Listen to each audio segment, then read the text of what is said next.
Bonjour, bienvenue sur Mon Quotidien TV. Vous allez assister à une première mondiale, puisque c'est la première fois que Mon Quotidien TV sera en direct. On va servir de cobaye. On a invité Stéphane, qui est un confrère, un collègue. Bien, bonjour. Bonsoir, comment vas-tu? Très bien.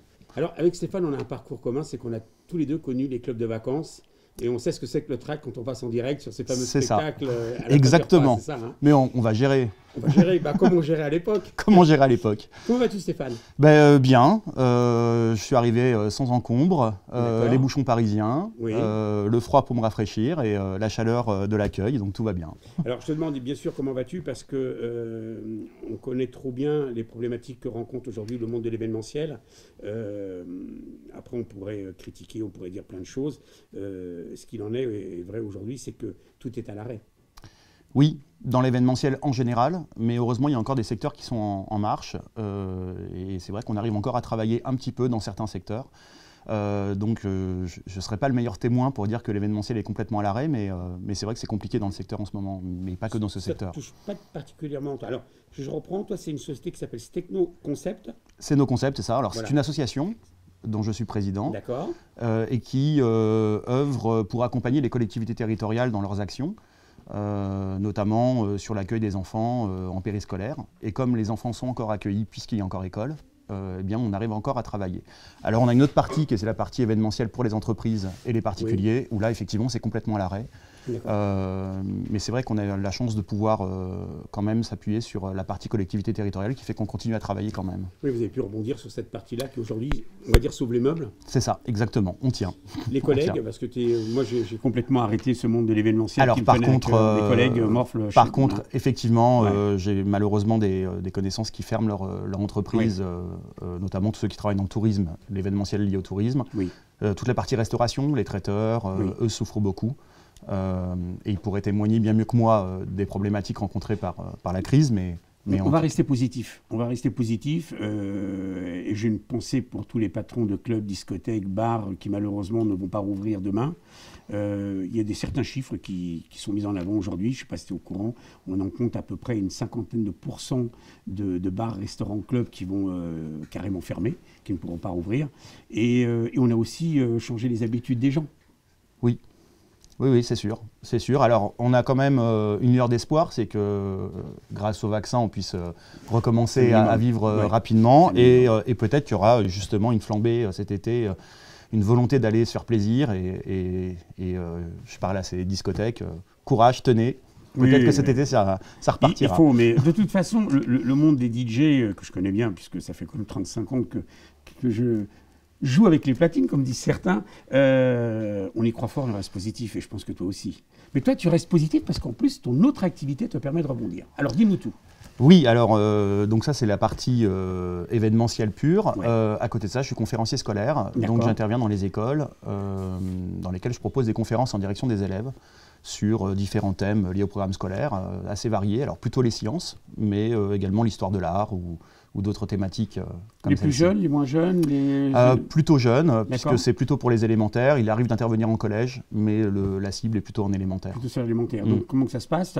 Tu t'amènes un sujet particulier, tu les fais travailler? Alors je travaille avec une société de production qui s'appelle La Cicadelle, qui produit donc des conférences audiovisuelles et interactives.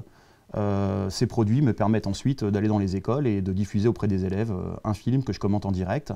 Alors, il y a un petit côté magique, puisque l'animation reste toujours présente dans ce qu'on propose, où parfois on arrive à sortir des choses de l'écran pour les manipuler ou les donner aux enfants. Ce qui permet d'aborder des thèmes scolaires d'une manière un peu différente. Et ça plaît beaucoup, non seulement aux enfants parce qu'on les sort un peu de leur quotidien, mais aussi aux enseignants parce que derrière ça, il y a aussi un apport pédagogique et un dossier qui leur est transmis pour continuer à travailler en classe. Donc, une activité plutôt pédagogique, mais intéressante. Si malheureusement, parce qu'il y a des bruits qui courent, si malheureusement il y avait un reconfinement pour les enfants, puisque là, il y a quand même on avait quand même des incertitudes sur les vacances scolaires d'hiver. On se demandait si elles allaient durer que 15 jours ou 3 semaines, comme ça avait été annoncé plusieurs reprises par certaines personnes. Évidemment, tu penses que toi aussi que ça pourrait être préjudiciable pour les enfants? Oui.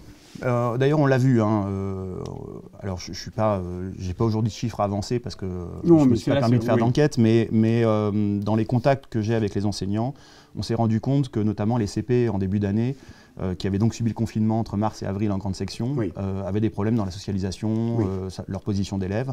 On a vu aussi que les CE1 n'avaient pas encore acquis complètement la lecture pour certains. Donc oui, ça fait un retard, et je crois que ça, tout le monde en a conscience, et c'est aussi pour ça, je pense qu'il n'y a pas de reconfinement, mais... Oui, je pense que ça va s'arrêter là pour les gamins, enfin pour les gamins et pour les adultes, hein, parce que bon, on a beau dire ce qu'on veut, aujourd'hui c'est vrai qu'un confinement coûterait trop cher et on ne sait pas trop où on irait avec, quoi. Moi je suis étonné parce que c'est génial, quelqu'un qui vient du monde du spectacle, parce que bon, on a le même parcours au départ, et qui a réussi à passer de l'autre côté avec les enfants, qui est quand même aujourd'hui une des raisons de vivre pour pas mal de monde. Moi-même j'ai travaillé en pédiatrie pendant des années, c'est vrai que quand on touche le monde de l'enfant, c'est magique. Oui, c'est magique parce que ça permet de garder cette âme d'enfant. Et puis, il y a un côté aussi très valorisant parce qu'on apporte des choses. On sait qu'on construit la société de demain en touchant les enfants d'aujourd'hui. Donc, il y a tout ce côté valorisant aussi qui me plaît beaucoup dans ce que je fais. Si demain, des personnes qui regardent l'émission téléphonaient à la production en demandant « Mais comment peut-on les aider ?» Ces enfants? Toi. Moi? Les enfants, tu vas les aider toi-même parce que le fait d'amener un service extérieur, une personne extérieure dans l'école, systématiquement, c'est un plus pour les enfants. Ça, c'est clair, ça, on l'a déjà vécu. Mais comment on pourrait t'aider aujourd'hui? Parce que le projet, la société existe, enfin, l'association existe depuis maintenant une dizaine d'années. C'est ça, 12 ans. Voilà, donc je pense que maintenant, le plus gros est fait, mais on peut toujours que avancer. Comment pouvons-nous vous aider? Eh bien, si cette association existe d'abord, peut-être il faut le dire, c'est aussi parce qu'il y a des gens qui y travaillent et qui œuvrent pour ça. Il y a aujourd'hui 16 personnes qui travaillent à plein temps au sein de cette structure et de nombreux autres vacataires. Et c'est pour ça que cette structure avance et qu'on peut proposer des produits de qualité. Donc j'ai envie de dire, nous aider, c'est nous permettre justement de nous exprimer en faisant appel à nous. Parce que plus on pourra s'exprimer, plus on pourra créer de produits intéressants et c'est vraiment ça notre cœur de métier. Et comment que ça se passe? C'est l'inspection académique qui fait appel à vous? C'est la directrice d'école qui a entendu parler de vos projets et qui a envie de vous faire venir dans les écoles ou... Alors c'est nous qui allons vers les écoles. C'est vous qui allez directement démarcher les écoles? Exactement. D'accord. Ah, oui. Avec des sujets bien donc préétablis avec les institutrices? C'est ça, on a aujourd'hui une vingtaine de conférences prêtes. Chaque année on en crée de nouvelles. Donc le programme s'étoffe, enfin les propositions s'étoffent d'année en année. Quand je vais au restaurant, j'ai toujours l'habitude de demander à la serveuse si vous étiez à ma place, vous mangeriez quoi? Donc je vais mettre, si tu étais à ma place, tu voudrais que je mette en avant quelle conférence? Toi qui les connais toutes. Celle qui te fait le plus triper, comme on dit dans notre métier. Alors là, je vais pas être objectif, forcément. Forcément. C'est celle que tu préfères. Voilà. L'histoire de l'art me plaît beaucoup. D'accord. Alors, bien sûr, je vais dire qu'elles sont toutes intéressantes, mais pourquoi l'histoire de l'art me plaît? C'est parce qu'on arrive à créer justement du dynamisme dans une conférence, de rendre l'art vivant, alors qu'au départ, on a des œuvres d'art qui sont plutôt statiques et figées. Et en plus, j'interviens principalement dans le secteur du 93 et on sait que c'est dans beaucoup d'écoles, des milieux où les enfants n'ont pas accès justement, pour diverses raisons, à ces œuvres d'art.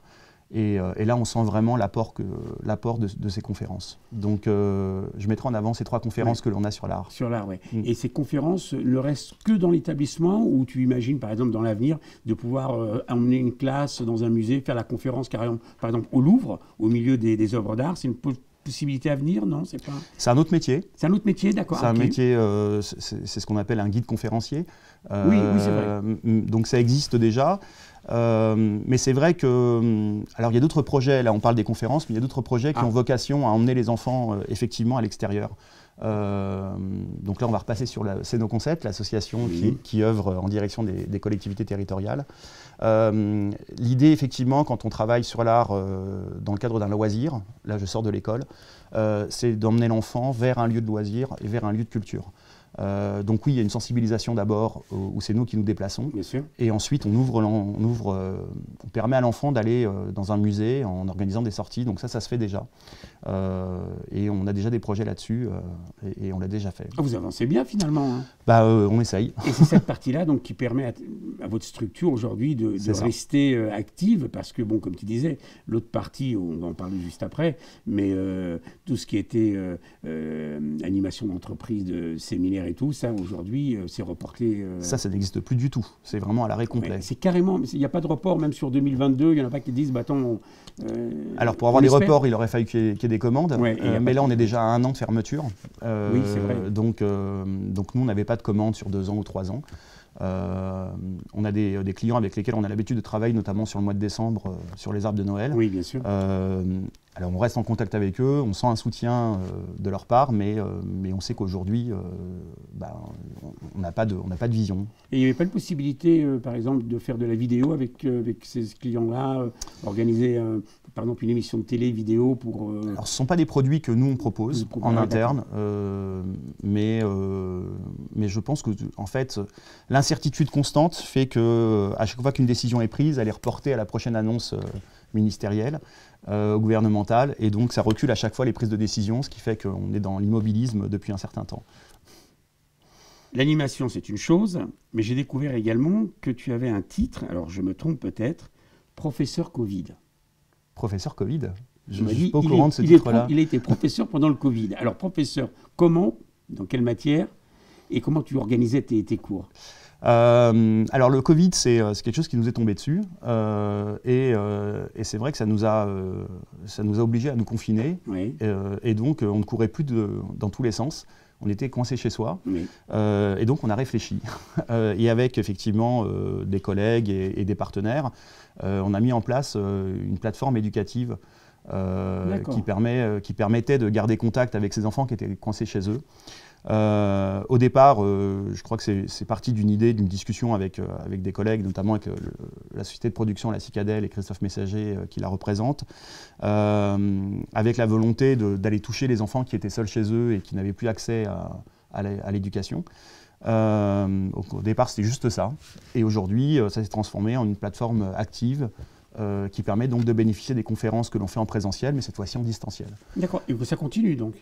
Et ça continue, ça nous a permis de mettre ça en place. D'accord. Et donc là, ça va être du long terme, parce que vous n'envisagez pas d'arrêter, puisque vous êtes suivi, il y a de la réponse en face de vos projets, donc pourquoi s'arrêter là, quoi? C'est ça, on va dire que c'est un des bienfaits de ce confinement. Et vous n'allez pas vous arrêter là, je suis sûr qu'il y a de nouveaux projets en tête déjà. Il y a d'autres projets. Alors, allez, un scoop. Un scoop? Ouais, un. Bon, on travaille dessus, mais cette plateforme éducative nous laisse la possibilité donc d'apporter des vidéos, de télécharger des documents, d'avoir du direct.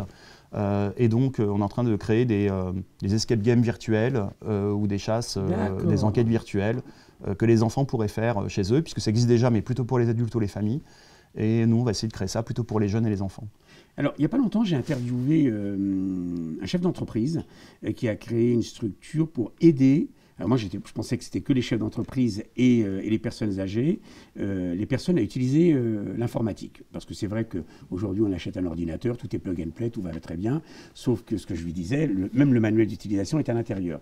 Et j'ai découvert, il m'a mis en face d'un problème, c'est que beaucoup de jeunes aujourd'hui savent utiliser les réseaux sociaux, savent utiliser le numérique pour Facebook, Insta et les jeux, mais après ils étaient complètement, comme ils disent, à l'ouest.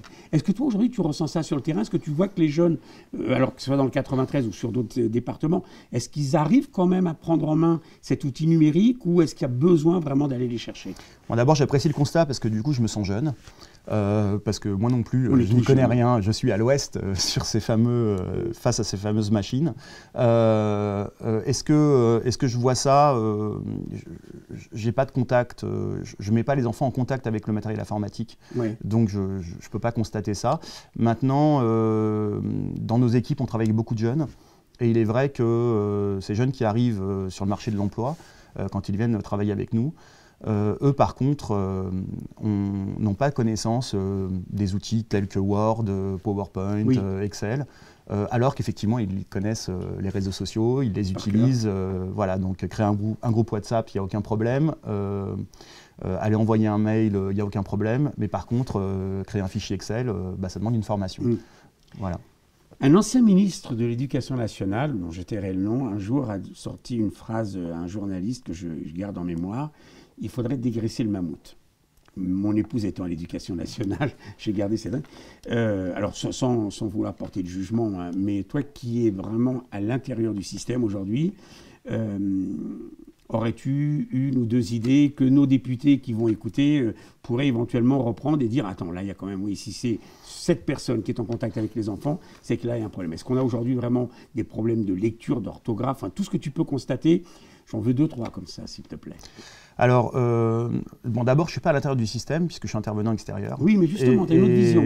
Donc, j'ai une vision un peu différente, mais elle est faussée aussi, puisque je ne la vis pas de l'intérieur. Oui. Et donc, je ne voudrais surtout pas prétendre être porte-parole d'une vision intérieure de quoi que ce soit. Est-ce qu'on a des problèmes d'éducation en France? Si on a envie d'améliorer les choses, on va dire oui. Oui. Si on veut rester réaliste, je dirais que dans le monde, on a quand même un système éducatif aujourd'hui qui permet à tout le monde d'avoir accès à l'école. Oui. Pour moi, l'école, c'est quelque chose de merveilleux parce que j'ai toujours vu ça comme ça, c'est un buffet à volonté. Chacun peut venir s'y nourrir. Alors, les gens qui me connaissent vont trouver ça drôle parce que je n'ai pas eu un grand parcours scolaire. Oui. Parce que je trouve qu'il y a quelque chose à améliorer dans ce buffet, c'est que si on avait vraiment accès au buffet et qu'on pouvait se servir de ce qu'on voulait et manger ce qu'on souhaitait, alors tout irait bien.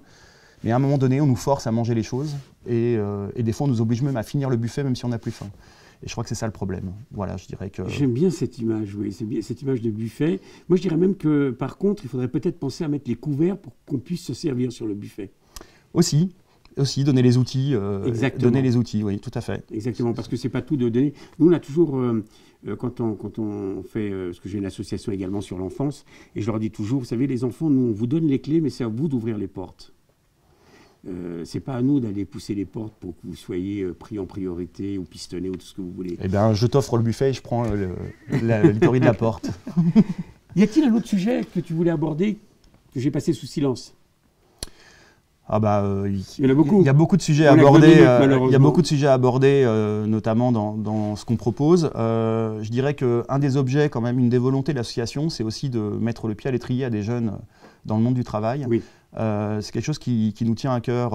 Alors l'association est, aujourd'hui j'en suis le porte-parole puisque je suis le président, mais je tiens quand même à dire qu'elle est aussi gérée par Christophe Messager qui s'implique aussi beaucoup dans cette structure. Et on a cette volonté de permettre à des jeunes d'entrer dans le monde de l'animation. Et on leur offre un parcours de formation. C'est quelque chose auquel on tient et qu'on a mis en place depuis un certain temps. Je le dis parce qu'aujourd'hui la formation en France c'est quelque chose aussi c'est un thème qui est d'actualité d'abord, parce que le confinement nous pousse à nous former, mais aussi quelque chose qui est parfois inaccessible pour diverses raisons, souvent une méconnaissance. Et donc oui, la formation des jeunes, c'est quelque chose qui nous importe beaucoup. Oui. Et quand tu dis formation à l'animation, il y a des domaines particuliers, l'animation commerciale, l'animation micro, l'animation club de vacances pour les enfants, parce que l'animation, c'est un grand mot, hein, c'est comme la communication, on peut mettre tout ce qu'on veut. Hein. C'est vrai. Alors c'est vrai qu'on va taire notre âge, mais nous on a commencé dans l'animation avant, ou dans les années 80 ou avant peut-être, mais en tout cas on a commencé à un moment donné où il n'y avait pas de professionnalisation de l'animation. C'est vrai. Puisque les diplômes professionnels sont apparus dans les années 80. Et donc quand on parle d'animation, on parle de temps de loisirs, on parle d'investissement personnel, voilà. Mais depuis les années 80, il y a une filière professionnelle, il y a des diplômes. Avec des normes, niveau 5, niveau 4, niveau 3, comme dans toutes les autres professions. Et donc, ça nous tient à cœur d'emmener les jeunes vers des diplômes de niveau supérieur. Tu constates une demande de la part des jeunes pour l'animation, ou est-ce qu'il y a des axes qui ne veulent pas tous devenir David Guetta, rassure-moi? Non. Bon, ça va. On a de la chance. Non, ça va. Oui, il y a une forte demande des jeunes dans l'animation pour diverses raisons.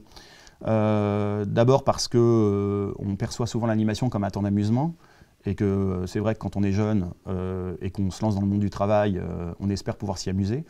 C'est un peu pour ça que je me suis orienté vers l'animation. J'imagine que d'autres pensent la même chose que moi. Mais quand on veut en faire un métier, on se rend compte que, comme dans tous les métiers, il y a des contraintes. Et c'est pour ça que la formation est importante. Parce qu'il y a du travail, il y a de l'investissement, c'est vrai, mais il y a aussi des contraintes, il y a aussi des moments moins sympas. Et il y a une vraie rigueur. Moi, j'ai juste un tout petit message à passer, parce que j'ai moi aussi, comme je te disais, du monde de l'animation. Et c'est vrai que des gens comme David Guetta ou Bob Sinclair font rêver pas mal de petits jeunes qui veulent devenir DJ. Je voudrais juste vous dire une chose, c'est que pour devenir DJ à leur niveau, ce sont des heures et des heures de travail. Et que ce n'est pas parce qu'on pousse des disques sur une platine qu'on devient un excellent disque jockey payé des milliers d'euros. On va arriver au terme de cette émission en direct. Bien. Moi, je suis super content de t'avoir reçu parce que j'ai découvert une personne utile à notre jeunesse. Merci. Et il y a une chose qui me tient à cœur, c'était une réflexion qui avait été faite par un ami qui malheureusement nous a quittés, qui un jour me disait sur un plateau de télé, sais-tu quel est le plus beau tableau du monde? Sinon, je fréquente pas trop non plus les musées, c'est le rire d'un enfant. Je dis, quand il sourit, il me dit, oui, quand tu vois un sourire, un rire d'un enfant, c'est ce qu'il y a de plus beau au monde. Et quand des gens peuvent aider justement les enfants et les adolescents à sourire, c'est ce qu'on peut faire de mieux. Donc un grand merci au nom de tous les enfants que tu prends en main, que tu continues à suivre, parce que j'imagine que tu ne les laisses pas sur le bord de la route. Non, effectivement. Et continue surtout à leur donner l'envie de participer à cet élan d'animation qu'on a connu et qui continuera à survivre après ce Covid. Merci. Merci à votre émission de nous laisser la parole. À très vite sur les routes donc, de l'animation. Vous étiez en direct ce soir, c'est la première fois que ça nous arrive. On a dépassé d'1 minute, mais je crois qu'on ne me le refusera pas. Je voudrais quand même apporter quelques petits remerciements. Je suis obligé de mettre mes lunettes, il y a trop de monde. Donc, coproduction entre Riff Productions et Atoucam. Il y a Cyril Bartholomé à la réalisation. Il est où, Cyril? Je voudrais qu'il fasse un petit coucou. Il est où? Il est là. Il y a Stéphane Ayache qui nous a servi de cobaye, comme dit notre patron. Mais ce n'était pas un cobaye, c'était un invité exceptionnel. J'ai Christophe Messager qui s'occupait de la diffusion et nous sommes dans les studios, donc les studios de Patrice Batman, Riff Productions au Carré d'Art à Céris. Je vous remercie, j'espère qu'on aura l'occasion de refaire d'autres directs. À très vite.